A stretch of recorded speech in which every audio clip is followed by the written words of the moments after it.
После 1018 година, кога било уништено Самоиловото царство, целата територија на Македонија била вклучена во византискиот тематски воено-административен систем. Од ново приклучените македонски територии, Византија формирала нова тема, во ранг на Катепанат, која го добила името Бугарија. Седиште на новата тема станал градот Скопје, а прв управител Давид Аријанит. Превентивно, за да не стане големо жариште на побуна, византискиот цар Василий II веднаш наредил да бидат разурнати ѕидините на градот Охрид, поранешната престолнина на Самуиловото царство.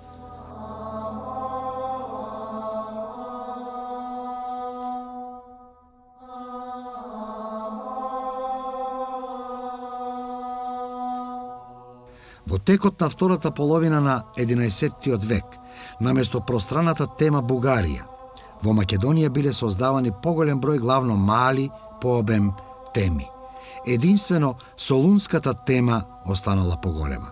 Новите теми се состоеле од еден покрупен градски центар заедно со својата потесна или поширока околина. Од крајот на 11-тиот и во текот на 12-тиот век познати се следниве византиски теми во Македонија: Солунска, Струмичка, Берска, Костурска, Мегленска, Пелагониска, Охридска, Вардарска, Скопска и други. Тематските граници биле променливи и се прекројувале во зависност од проценките на византиската власт, како најдобро би можела да одолее на внатрешните или надворешните предизвици. Така, познато е, например, дека малата Охридска тема привремено била приклучувана кон поголемата Драчка тема, со главна цел да се организира подобра одбрана од надворешните навлегувања, нормански, крстоносни, српски и други. Покрај надворешните навлегувања и востанијата на Петар Делјан и Ѓорги Војтех представувале фактор кој привремено го нарушувал нормалното функционирање на византискиот административен систем во Македонија. Покрупните теми били управувани најчесто од дуксови, а помалите од катепани и стратези. Значи, евидентно е постоењето на мали воени и мали фискални теми кон крајот на 11-тиот век на просторот на Македонија, кои главно биле под контрола на големите и стари Драчка и Солунска тема. Според ревидираните мислења во византологијата во периодот на 11-тиот и 12-тиот век, главно се бележи тенденција на константен економски развој, кој меѓу другото подразбирал земјоделски и урбан развој во провинциите на Византија. Таквата оценка секако се однесува и за просторот на Македонија. Во овој период се бележи разложување и распаѓање на селската општина за сметка на растеж на крупниот феудален земјопосет. Примери за таквата тенденција може да се најдат во преписката на архиепископот Теофилакт. Слободните селани на разни начини биле претворени во феудално зависни луѓе, кои биле поделени во повеќе категории. Основната категорија на зависни лица биле познати под името парици. Исто така, како посебни категории зависно население, треба да се споменат отроците, клириците и робовите. За време на византиското владење во Македонија, во пракса бил присутен имунитетот екскусија. Тоа всушност значило дека византиската држава одстапувала почесто финансиски, а поретко административно-судски права на феодалните господари. Доаѓањето на византискиот цар Алексиј I Комнин 1081-1118 година на власт, без сомнение предизвикало подолгорочно стабилизирање на византиската власт на еден поширок простор, Времето на неговото владење било одбележано со започнување на повеќеслојни позитивни промени во развојот на Византија. Постојат мислења според кои неговото име потребно е да се вброи меѓу најзначајните и најголемите византиски цареви. Но веднаш по доаѓањето на власт, византискиот цар Алексиј I морал да се соочи со големата норманска опасност од запад. Норманскиот владетел Роберт Гвискард и неговиот син Бомеунд Таренски, по утврдувањето на своите позиции во поранешните византиски владенија во Јужна Италија, пролетта 1081 година организирале голема воена кампања. За основна цел на големата кампања било поставено проширувањето на норманската власт од другата страна на Јадранското море кон балканските владенија на Византија. Норманското освојување на Драч представувал главен предуслов за успешно продолжување на воената кампања по патот Вија Егнатија и пошироко на просторот на Албанија, Епир, Тесалија и југозападна Македонија. Сериозноста на ситуацијата наложувала личен воен ангажман на византискиот цар. Според Ана Комнина, кога царот Алексиј I во август тргнал од Цариград кон Драч, во редовите на неговата војска имало разновидни и разнородни воени трупи. Меѓу воените единици и командантите кои се наоѓале под византиска команда се споменуваат Антиох, кој заповедал со македонците, Александар Кавасила, кој заповедал со тесалијците, а Татики, тогаш велики Примикерии, заповедал со турците кои живееле околу Охрид. На 15 октомври 1081 година тој со својата војска пристигнал пред Драч, а по само 3 дена се впуштил во отворена и жестока битка со норманите. Византиската војска на чело со Алексиј I доживеала катастрофален пораз. Во тие тешки околности, според Ана Комнина, царот Алексиј I со својата придружба избегал од боиштето и по 2 деноноќија патување преку планини и по лоши патишта стигнал во Охрид. Опоравувајќи се малку во Охрид и одморајќи си го телото, царот Алексиј I потоа се упатил во Девол за да ги дочека своите разбегани војници. Во Девол царот наредил разбеганите војници да се собираат во Солун, каде и самиот се упатил. Паѓањето на градот Драч во нормански раце сепак се одолговлекло неколку месеци, односно до февруари 1082 година. Се создале услови за натамошни нормански освојувања кон Епир, Тесалија и Македонија. По доживеаниот втор воен пораз од норманите, овој пат во битката кај Јанине во Епир, царот Алексиј I, сосема слично како по поразот кај Драч, со дел од војската успешно го предводел и второто повлекување. Избегнувајќи безбројни големи опасности, Алексиј I повторно се спасил, овој пат минувајќи преку Струга за да стигне во Охрид. Според известувањето на Ана Комнина, царот Алексиј I заминал од Охрид, упатувајќи се кон Вардар за да собира нова војска, која му била потребна за следниот судир со норманите. Новата битка најверојатно се одиграла летото или почетокот на есента 1082 година, но местото на одигрување не може со сигурност да се утврди. Последователните порази кои ги доживеала Византија во трите битки 1081-1082 година против норманите истовремено представувале неуспешни обиди да се сопре норманското напредување во внатрешноста на Балканот. Според Ана Комнина, повраќањето на Роберт Гвискард во Италија пролетта 1082 година, командата врз норманската војска веќе е имал превземено неговиот син Боемунд. Тенденцијата за превземање на успешни воени акции против Византија, Боемунд ја продолжил со освојувања во Македонија.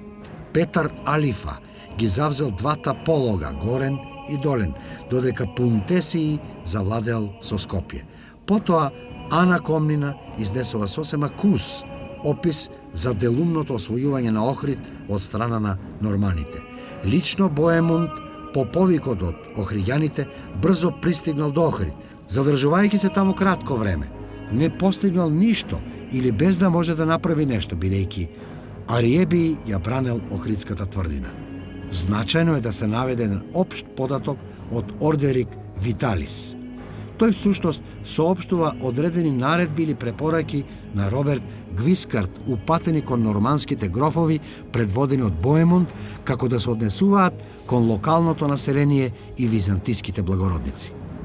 Меѓу другото, се открива дека треба храбро да се борат, но само доколку бидат нападнати од противникот. Исто така им било наложено да не го вознемируваат локалното население и да не го предизвикуваат против себе. Напуштајќи го Охрид со главнината од војската, Боемунд се упатил за острово, веројатно по патот Вија Егнатија преку Преспа и Пелагонија.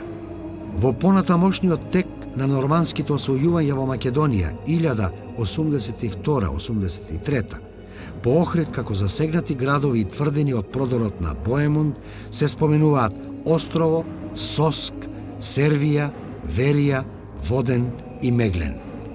Следувал период од византиско-норманската војна исполнет со динамични пресврти.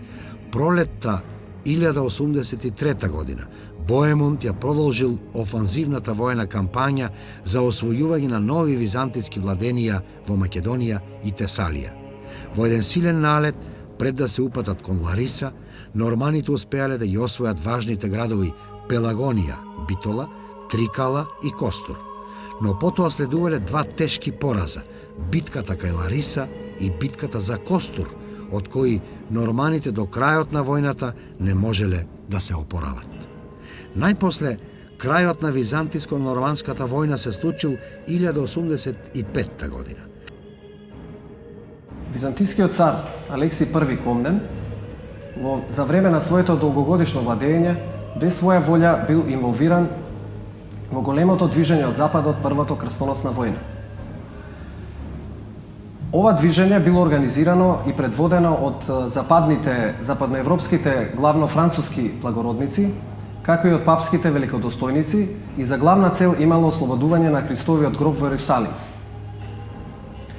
Во контекст на овој поход, балканските владенија на Византија се нашле како транзитна зона на крстоносците. Постојат византиски, но уште повеќе западноевропски извори кои известуваат за овој крстоносен поход.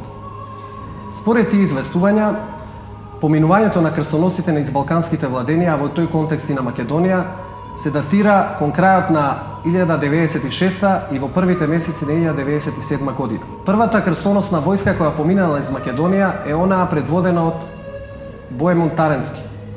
Имено тој од Албанија влегол во територијата на Македонија преку Костор и потоа го продолжил напредувањето кон Константинопол.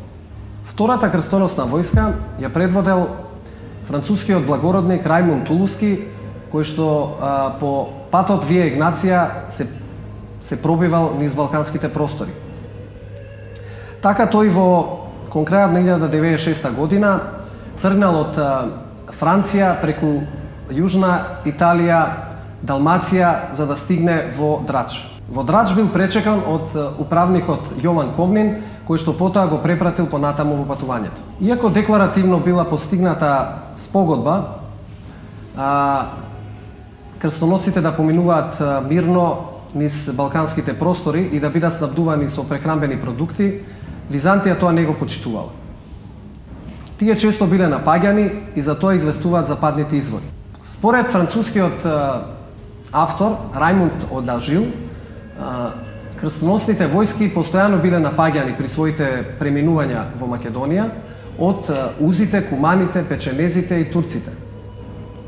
Секако ова се смета дека се наемнички војски на Византија. Последната крстоносна војска која поминала низ територијата на Македонија е онаа предводена од херцогот Роберт Нормандиски и грофот Стефан од Блуа и Шартер. За ова добиваме информација од познатиот француски хроничар Фулкер од Шартер, која напишал историјата Ерусалимската историја. Според неговите податоци, крстоносците кон крајот на 1096 година почнале со патувањето кон Балканот. По известни тешкоти, тие го поминале Јадранското море и се истовариле кај Драч во Албанија. Потоа го продолжиле патувањето по копнен пат.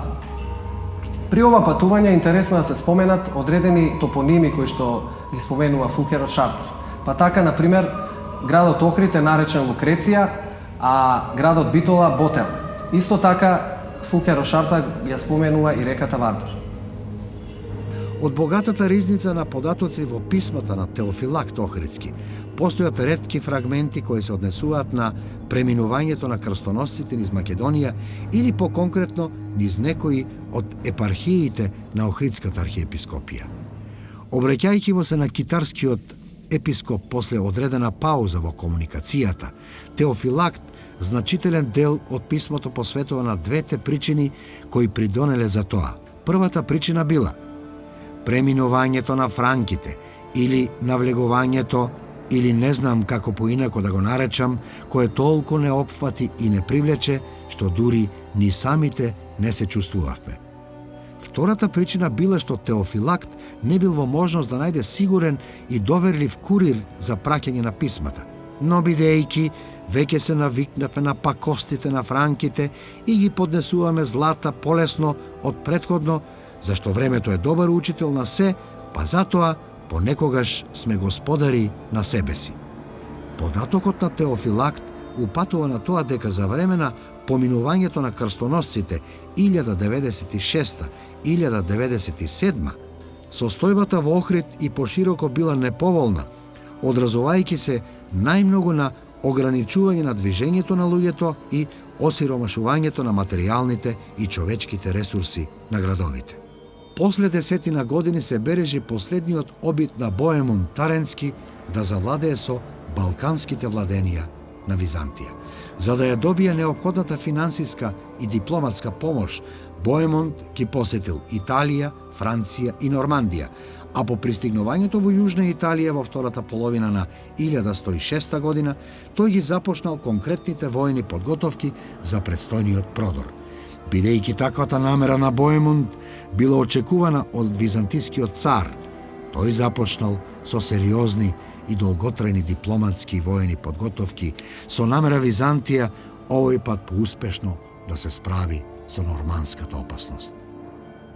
Токму во контекст на подготовките кои биле превземани за што подобро утврдување на градот Драч, Ана Комнина меѓу другото се осврнала на реката Дрим, при тоа опишувајќи го нејзиното течение од истекот на Охридското езеро до вливот во Јадранско море. Според авторката, реката Дрим се симнува од височините од езерото Лихнит, кое на варварскиот јазик се нарекува Охрид, под планината Мокра преку 100 канали. Тие како посебни рекички на тој начин течат до реката кај Дебар во која се влеваат. Од тоа место реката се зголемува и се нарекува Дрим. Потоа следува описот на течанието на Дрим до нејзиното влевање во Јадранското море, во близина на Леш. Во текот на октомври 1107 година, откако Боемунд со норманската војска се истоварил од своите бродови кај Валона и го освоил споменатиот град, се упатил кон Драч. Во меѓувреме царот Алексиј I се упатил од Константинопол кон Солун. Овој пат намерата на Алексиј I била добро да ги утврди позначајните војни пунктови во Епир, Албанија и Западна Македонија. Од војниците кои биле обучувани во Солун, царот ги избрал најискусните и најхрабрите и ги испратил по клисурите и теснините каде се очекувало навлегувањето на норманите. Така, според известувањето на Ана Комнина, кон крајот на 1107 година, Александар Кавасила со конјаница и пешадија бил испратен да ја брани тврдината Петрела. Војсководачот Лав Никерит со поголем одред го чувал Дебар, а на Евстатиј Камица му била доверена заштитата на премините на Арбанон. Превземените мерки на Алексиј I со право се дефинирани како превентивно одбрамбени. Во текот на пролета 1108 година, додека Боемунд неколку пати залудно се обидувал да го освои Драч, царот Алексиј I од Солун преку Пелагонија пристигнал во добро утврдениот Девол.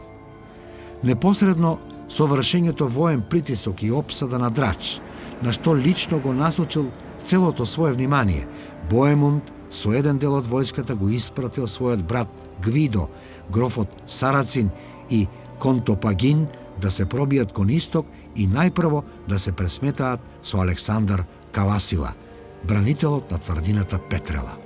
Потоа, било планирано да се ослободат главните патишта и да се превземат одредени попатни тврдини од византиска контрола.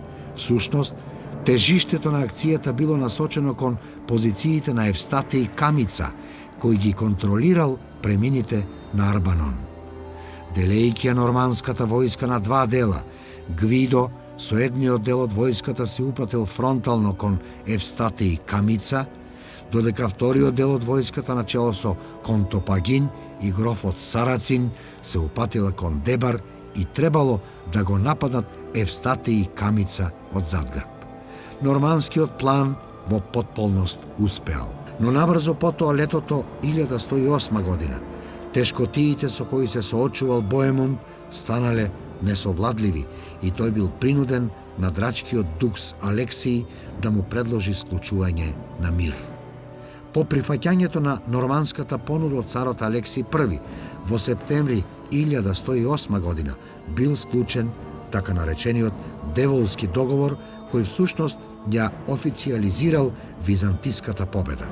Од норманскиот продор сепак произлегле негативни последици за Охрид, поконкретно за тоа кои и какви биле последиците за Охрид и околината од овој последен нормански продор предводен од Боемунд, дознаваме од неколку писма на Теофилакт Охридски. Во две негови писма особено се потенцира проблемот кој настанал поради претераната регрутација на жителите на малата Охридска тема во редовите на византиската војска, што придонело за осетно осипување на машкото работоспособно население. Во писмото, упатено до драчкиот дукс, Теофилакт директно барал да се прекине или барем да се намали собирањето на пешадија од Охридската тема под изговор дека темата е мошне мала и сиромашна и дека недостатокот на население уште повеќе ја влошува состојбата. Во богатата преписка на Теофилакт постои уште едно писмо, кое можеби на најдобар начин ја доловува тешката положба во која се нашол градот Охрид и Македонија, предизвикана од навлегувањето на норманите во првата деценија на 12-тиот век. Писмото е упатено до магистерот Јован Пантехни и во него Теофилакт пишува: Работите во Охрид се многу страшни. Земјата на Мокра, а Мокра е дел од Охридско, е заграбена од робот и од стапникот. А Багора, тоа е голема планина во средината помеѓу бугарските и драчките планини, се наоѓа во рацете на бунтовникот. Со еден збор, се е лошо. Но да се надеваме на Бога и на грижите на моќниот цар, дека тој гуштер, кој што стоплен од зраците на царските добрини дигнал глава, лошо ќе помине и нема каде да се скрие. Времето на владење на византискиот цар Алексиј I Комнин во голем дел се совпаѓа со времето кога, како архиепископ во Охрид, се наоѓал познатиот Теофилакт. Од неговата сочувана писмена кореспонденција добиваме драгоцени податоци за неговиот живот и делување во Охрид. Тие податоци на посреден начин всушност ни откриваат важни фрагменти од поширокиот социјално-економски контекст во кој се наоѓала Македонија кон крајот на 11-тиот и почетокот на 12-тиот век. Поради потребата од обновување и зајакнување на воените ресурси и фискалниот капацитет на државата, Алексиј I бил принуден да спроведува ригорозни мерки. Превземените мерки подразбирале енормно зголемување на државните трошоци, кои единствено можеле да бидат надоместени со зголемување и поголема дисциплина при собирањето на даноците. Фискалните промени предизвикале незадоволство кај поситните и покрупните земјопоседници, на кои им биле ограничувани претходно стекнатите придобивки, привилегии и имунитетни права. Еден од погласните незадоволници од работата на државните даношни чиновници бил самиот Охридски архиепископ Теофилакт. Во неговите писма постојат бројни примери од кои може да се заклучи дека Теофилакт за време на неговиот подолг престој во Охрид се наоѓал во речиси континуиран судир со споменатите чиновници. Во неколку писма од преписката на Теофилакт, централно место завземаат случувањата во врска со долготрајниот конфликт меѓу архиепископот и парикот Лазар. Преку случајот на парикот, кој бил искористен како експонент, даночните чиновници всушност ги подкопувале собственичките и имунитетните права и привилегии на црквата. Сето тоа одело во прилог на зголемување на државните за сметка на црковните приходи. Во едно писмо Теофилакт пренесува дека Лазар пред царот изјавил: архиепископот бил дебел и многу богат, дека живеел како сатрап во многукатни згради и дека летувал и се разладувал во неговите добро проветрени куќи. Потребно е да се верува дека Охридската архиепископија и нејзиниот поглавар Теофилакт располагале со крупен движен и недвижен имот. Од податоците во писмата овозможено е да се добие единствено делумен увид во имотната состојба. Според тој увид, архиепископот, освен во Охрид и околината, поседувал или управувал со имоти во Пелагонија, Девол, Воден, Полог и Повардарието. На земјоделските површини доминантно било производството на жито, кое Теофилакт на едно место го споменува дека се пресејувало за да се оддели од плевелот. Под поимот жито, споменат од Теофилакт, потребно е да се подразберат следниве житни култури: пченица, просо, овес, јачмен и друго. За мелење на житото Теофилакт користел воденици, но од писмата се дознава дека за нивно користење на државата бил принудуван да ја плаќа двојно повисок данок отколку останатото население и дека плаќал данок и за урнатите воденици. Во земјишните имоти на архиепископијата влегувале и лозијата. Тие се споменуваат во контекст на тоа дека Теофилакт на престапниците кои биле осудени од црковниот суд им одземал лозија и ги приклучувал кон неговиот земјоделски имот. Од грозјето кое било добивано од лозијата било правено познатото охридско тенко вино. Во едно од писмата Теофилакт оставил сведоштво дека во негово време во околината на Охрид се одгледувала и маслинката. Треба се претпостави дека со нивна преработка се добивало масло. Архиепископијата по се изгледа располагала со пространи планински пасишта на кои се одгледувало ситен и крупен добиток. На едно место во писмата се споменува дека Теофилакт им доделил малку добиток на дел од своето зависно население. Се чини дека Теофилакт добивал големи приходи од црковните пасишта, што се заклучува од податокот дека неговите патишта биле полни со сирење, а од неговите ридови течело млеко. Во редот на стопанските гранки од кои црквата без сомнение имала значителни приходи, спаѓало рибарството. Тоа изгледа сосема природно, поради тоа што градот Охрид се протегал на бреговите на Охридското езеро. Од писмата се дознава најраспространетиот начин на кој се ловела рибата. Биле употребувани струги, прегради, кои грците ги нарекувале вади. На повеќе места во писмата се сретнуваат податоци дека Теофилакт испраќал охридски риби на своите адресанти, пријатели и поддржувачи ширум диецезата на Охридската архиепископија и пошироко. Тие насекаде биле познати како сладки риби, веројатно бидејќи биле вкусни за јадење или можеби дека биле сладководни.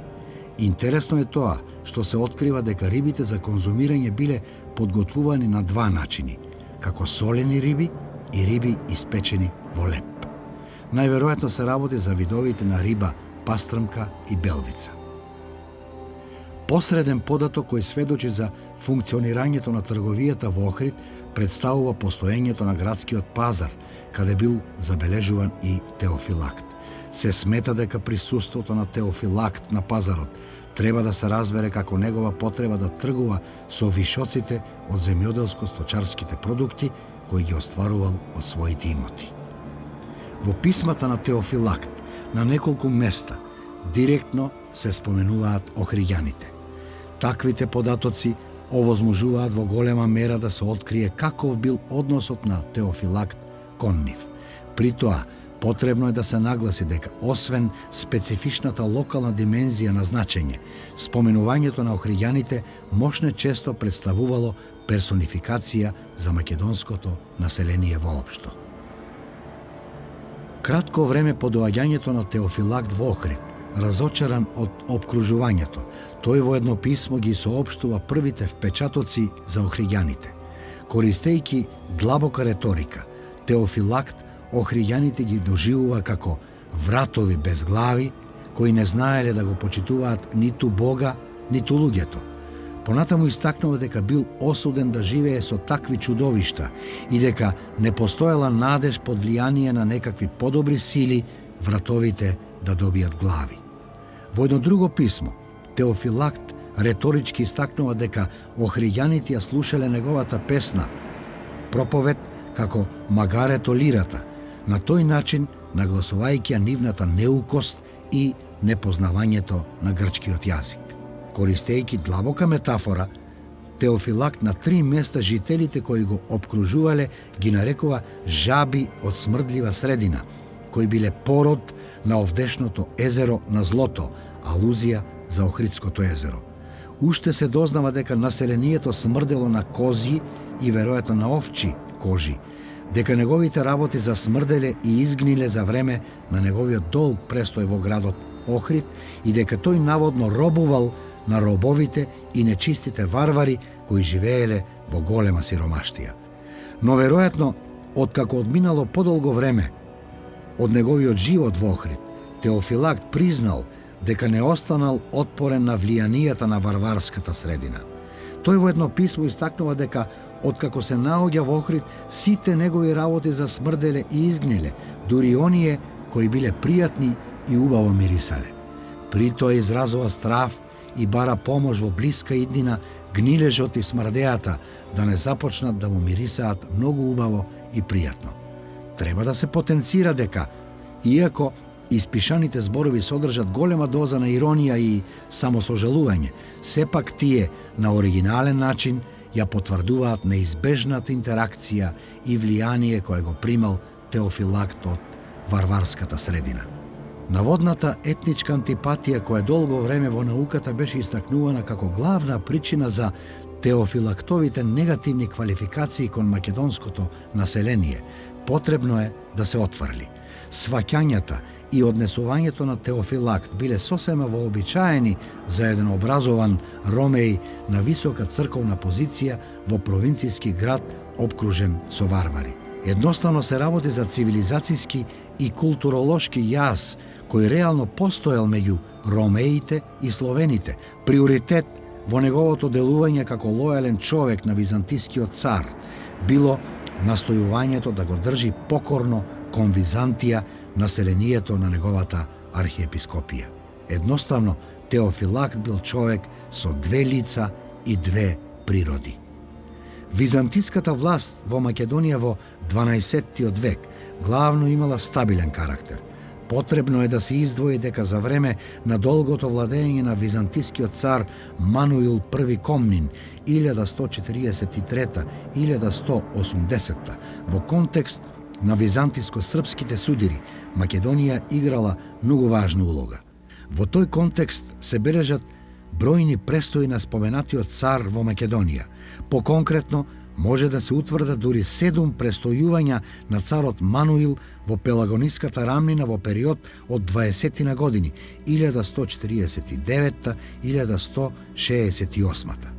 При тоа просторот на Пелагонија бил погоден за подготвителни и логистички воени активности во борбите на Византија, главно против Србија. За историјата на македонските простори, ретки и значајни податоци се содржани во делото Географија од познатиот арабијански писател Идризи. Во споменатото дело од средината на 12 век се споменуваат и накратко се опишуваат бројни македонски градови. Охрид е прекрасен град со многубројни згради и развиена трговија. Тој се протега на врвот од еден убав рид. Близу до него се протега големо езеро од кое рибата се лови со лодки. Тоа езеро се наоѓа од јужната страна на градот. Обиколката на езерото трае 3 дена патување. За Скопје се дознава дека бил голем град со особено развиено земјоделство, лозарство и овоштарство. Струмица се продегала на една планина и била богата со обработливи полиња, како и со овошни и лозови насади. Мородвист бил густо населен град сместен на рид и имал ниви и лозја. Малешево било место изградено на висорамнина и обкружено со села и селца со прекрасни градини и бројни овошни насади. Острово било селиште, обколено од големо езеро богато со риба, чија обиколка трае ден и половина патување. Воден бил град сместен на познатиот пат и бил оддалечен од Солун 2 дена патување.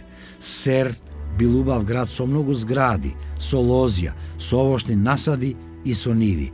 Битола бил убав, прекрасен и пријатен град во кој се стигнувало од Охрид, одејќи кон исток за 2 дена, додека растојанието од Драч до Битола изнесувало 8 дена. Лерим пак бил оддалечен од Битола половина ден одење. Имал повеќе квартови со многу жители, а се наоѓал на една височинка. Уште се дознава дека полињата околу градот биле посејани со разновидни култури, а имало и многу лозја. Поголемиот дел од градовите биле аграрни населби. Солун и Сер биле поразвиени градови со повеќе занаетчиски работилници. Со смртта на царот Мануил во 1180 година завршила една блескава епоха и започнал еден од најсудбоносните периоди во 1000-годишната историја на Византија. На внатрешен план до полн израз дошле сепаратистичките тенденции на крупните магнати. Во 1185 година се бележи нов нормански обид за завладување на балканските владенија на Византија. Откако во јули норманите од Сицилија, предводени од кралот Вилхелм II, без поголем напор го освоиле градот Драч, тие веднаш по патот Вија Егнација се опателе кон Солун. По повеќедневна обсада градот Солун паднал во нормански раце, иако бранителите изведувале храбри подвизи, скокајќи од зидините и без оружје, спротивставувајќи им се на непријателите. Најмногу поради губењето на Солун била предизвикана промена на византискиот престол, што воедно значило крај на династијата на Комнините. Во контекст за внатрешната нестабилност и сепаратистичките тенденции во Македонија треба да се истакне примерот со Добромир Хрс, користејќи ја зафатеноста на Византија околу обидите за ликвидирање на бугарското востание на браќата Петар и Асен. Крупниот благородник Добромир Хрс по потекло Влав се осамостоил во градот Струмица. Според историчарот Никита Хонијат, Хрс не им се придружил на браќата Петар и Асен кога тие во 1185 година се кренале против ромеите, туку кренал оружје против нив со своите 500 сонародници и станал сојузник на ромеите. Иако не се наведува во изворите, се смета дека Хрс и пред 1185 година делувал како крупен феодален господар во Струмичката област. Според известувањата на Хонијат, набрзо потоа беше фатен дека, постојано пробивајќи се напред и настојувајќи за себе да ја приграби власта, се приклонуван ко своите соплеменици, па поради тоа бил затворен. Потоа бил пуштен и испратен да ја чува Струмица, но надежите на царот, кој таму го испратил, тој ги изневерил, подведувајќи се на својата желба и тој на соседите ромеи бесрамни зла да им нанесува. Откако се утврдил во Струмица, според Теодор Скутариот, Хрс ја завзел и блиската тврдина Просек, која ја претворил во седиште на независно кнежество. Никита Хонијат пак потврдува дека по завладувањето со Струмица ја зазел и тврдината Просек, која откако ја уредил како резиденција, ја утврдил и приспособил во непристапно живеалиште. Познати се исклучително живописните описи на тврдината. Во очекување на напад од византискиот цар Алексиј III Ангел 1195-1203 година, тврдината Просек, која се наоѓала во Демиркаписката клисура, била претворена во неосвоиво упориште за ромеите. Хрс повеќе не се грежил од напад на царот, бидејќи внатре во тврдината складирал многу резерви од храна и по планината одгледувал овци и говеда. Единствен недостаток била водата, која морала да се доставува од реката Вардар, која порано се нарекувала Аксиос. Покрај Струмица и Просек, во самостојните владења на Хрс влегувале и други градчиња и села. Во 1199 година голема византиска војска предводена од царот Алексиј III се упатила кон Просек. Откако биле завземени и опустошени некои од попатните тврдини, веднаш се пристапило кон освојување на главното упориште. Таквата тактика се покажала неуспешна. Не располагајќи со потребните обсадни справи, ромеите лесно станувале жртви на војниците на Хрс. Стрелајќи од височините и тркалајќи камењи и празни бочви, тие ги убивале напаѓачите и внесувале ужасен страв во редовите на византиската војска. Откако за царот Алексиј III станало известно дека тврдината Просек е неосвоива, бил склучен мировен договор. Најважно за Хрс било што издејствувал и натаму да го владее Просек, но и да се ожени за жена од благороден род. За негова сопруга била избрана ќерката на протостраторот Мануил Камица, братучедот на царот, која откако насила била разведена, му била испратена на господарот на Просек. По свадбата, исклучениот брак меѓу Хрс и византиската принцеза, привремено настапил мирен период во меѓусебните односи. Но не за долго. Мануил Камица, по ослободувањето од бугарско заробеништво, го убедил својот зет Хрс заедно да ги нападнат ромејските области близу до Просек. Во 1201 година, по брзото и лесно освојување на Прилеп и Пелагонија, сојузничките војски ги продолжиле своите проширувања кон пространи територии се до Тесалија, а засегнати биле и областите на Средна Грција и Пелопонес. Тогаш царот Алексиј III ја применил вештата византиска дипломатија и издејствувал раздор и раскинување на сојузот меѓу зетот Хрс и тестот Камица. Откако му ја ветил раката на својата внука Теодора, византискиот цар успеал да го придобие господарот на Просек и набрзо бил склучен нов мировен договор. На тој начин, без да слезе од својот каменест и непристапен Просек, како змеј кој се гнезди на карпа и не остава траги по своите стапки, ти го принуди кон робство, известува Никите Хонијат. Хрс бил натеран да му се подчини на царот. Таквата постапка всушност го предодредила крајот на самостојното владение на Добромир Хрс.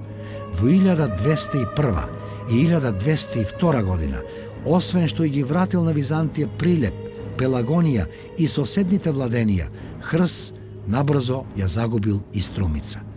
По 1202 година Добромир Хрс веќе не се споменува во изворите и тој за секогаш исчезнал од историската сцена.